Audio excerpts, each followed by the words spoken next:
Baik, kembali dalam Buletin Awani Khas. Anda bersama saya, Ehsan Yahya, dan pastinya kita bercakap ataupun berbicara berkaitan dengan kumpulan wang simpanan pekerja, dan juga kita tahu banyak cadangan yang dikeluarkan sejak beberapa minggu ini berkaitan situasi dan juga keadaan semasa untuk pencarum mengeluarkan akaun satu yang boleh mencecah maksimum sehingga RM10,000. Jadi persoalan-persoalan ini mungkin bakal terjawab dalam belanjawan 2021.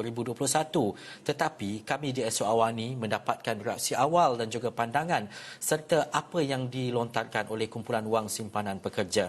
Tadi menyambung diskusi daripada awal apa yang disebut oleh Ketua Pegawai Eksekutifnya, yang mana tumpuan waktu ini adalah kumpulan wang simpanan pekerja KWSP menasihatkan para pencarum supaya tidak terlalu mendesak untuk membuat pengeluaran daripada akaun satu. Dan Ketua Pegawai Eksekutifnya, Tengku Ali Zakri alias berkata pihaknya memahami berkaitan dengan keperitan yang dihadapi oleh mereka yang terjejas akibat kehilangan pekerjaan buat masa ini. Bagaimanapun, para pencarum perlu memikirkan juga masa depan, memandangkan caruman merupakan simpanan masa tua nanti. Jadi kita sudah berapa lama kita penat lelah menabung di dalam akaun kita, ya, untuk sebagai persediaan untuk masa depan kita. Jadi EPF KWSP telah ditubuhkan untuk for us to mengendalikan caruman yang telah diberikan oleh anggota kita, dan kita membuat investment, ya, supaya kita mendapat pulangan, dan jadi simpanan mereka akan bertambah. Tiap-tiap kali dia akan bertambah. Jadi itu adalah amanat yang telah diberikan kepada KWSP dari 1951 lagi. Jadi tujuan KWSP adalah untuk persaraan. Sebab tujuan untuk hari ini, ya, kehidupan hari ini akan diselesaikan oleh pihak kerajaan. Jadi pihak kerajaan seperti yang kita nampak, ya, pihak kerajaan mempunyai banyak subsidi-subsidi yang diberikan untuk menampung kehidupan harian. EPF pula mesti memainkan peranan untuk masa depan. Jadi sekarang kalau anggota-anggota kita mengambil duit daripada tabung masa depan mereka tidak akan mempunyai benih lagi bila mereka tua nanti, ya.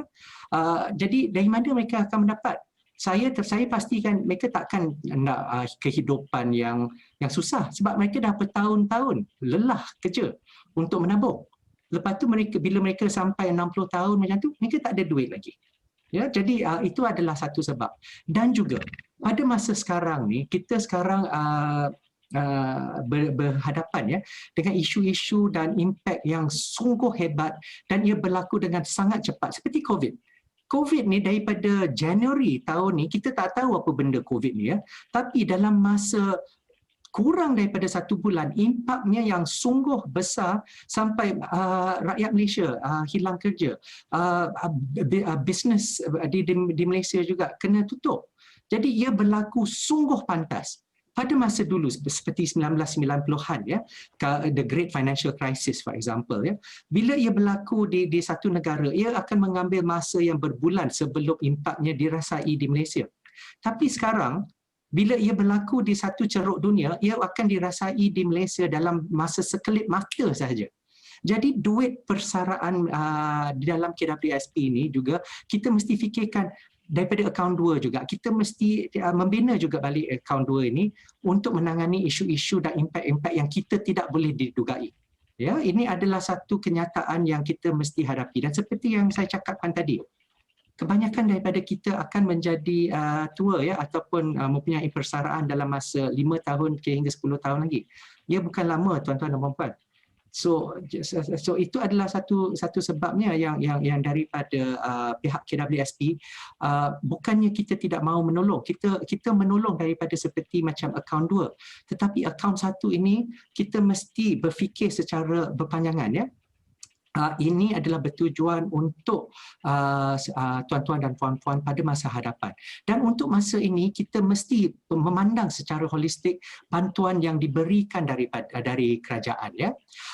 Jadi saya juga telah melihat, ya, daripada respons kerajaan sekarang, pada masa ini kerajaan telah menubuhkan satu kaunsil, ya, yang diberi nama Malaysian Social Protection Council yang dipengerusikan oleh Perdana Menteri kita sendiri, sebab isu-isu sosial yang saya sebutkan tadi, ya, seperti mendapat tempat teduh, ya, rumah, kesihatan, gaji, pemakanan, pembelajaran, mobiliti dan teknologi, ini adalah semua isu-isu sekarang yang mesti dihadapi oleh kerajaan kita, dan untuk memastikan yang kita boleh menangani isu-isu sosial itu, ya.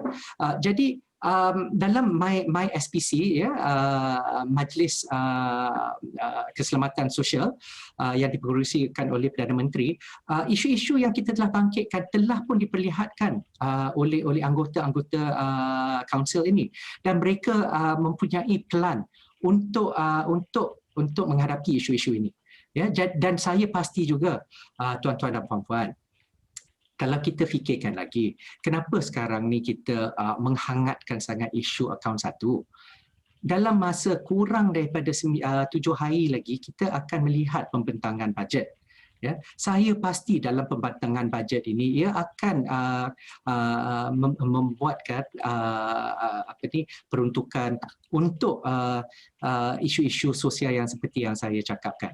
Seperti Perdana Menteri telah mengatakan, dan juga Menteri Kawangan, ya, bajet untuk kali ini adalah untuk memastikan nobody is left behind. Ya, dan nobody is left behind itu adalah isu-isu sosial. Jadi saya menyarankan untuk pada masa ini kita sabar untuk sekarang. Kita tunggu bila bajet itu akan dibentangkan, dan bila bajet dibentangkan, kita akan melihat daripada perbelanjaan yang diperlukan seperti yang saya cakapkan tadi, ya, boleh tak ditanggung oleh kerajaan.